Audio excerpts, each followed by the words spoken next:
বঙ্গোপসাগরে সৃষ্ট নিম্নচাপের প্রভাবে ক্রমে উত্তাল হয়ে উঠেছে ভোলার মেঘনা তেঁতুলিয়া নদী। বিপদসীমার উপর দিয়ে প্রবাহিত হচ্ছে জোয়ারের পানি। এ নিয়ে আরো জানতে সরাসরি যুক্ত হচ্ছি আমরা সহকর্মী ছোটন সাহার সাথে। ছোটন, এখন কেমন পরিস্থিতি দেখছেন সেখানে, বিস্তারিত জানাবেন।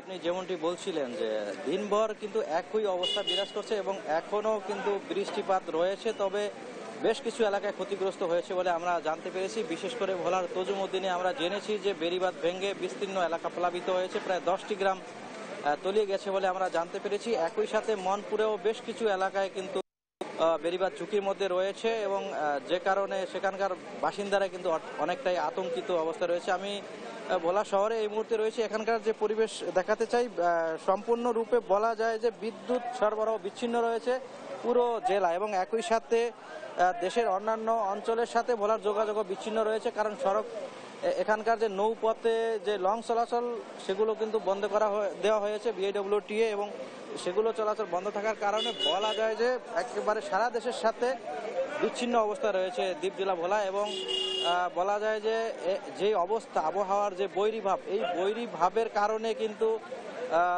জনমনে কিছুটা হলেও শঙ্কা বিরাজ করছে, কারণ তারা এখনো যে স্বাভাবিক যে অবস্থা সেটি কিন্তু এখনো তারা হতে পারছে না। কারণ সকাল থেকেই আমরা দেখেছি যে বৃষ্টিপাত হয়েছে, প্রায় 65 মিলিমিটারের মতো বৃষ্টিপাত হয়েছে। আবহাওয়া অধিদপ্তর থেকে এমনটি বলা হয়েছে।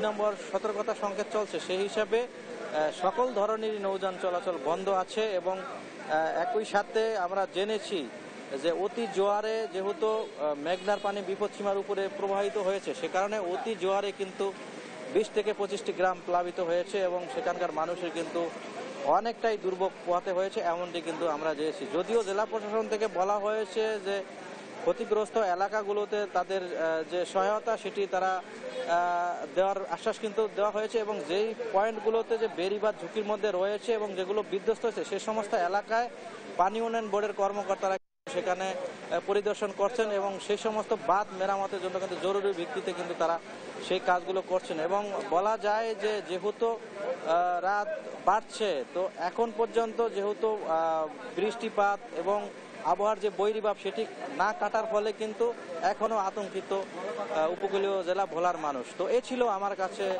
যে ভোলার আজকের যে আবহাওয়ার সার্বিক পরিস্থিতি। ন্যান্সি।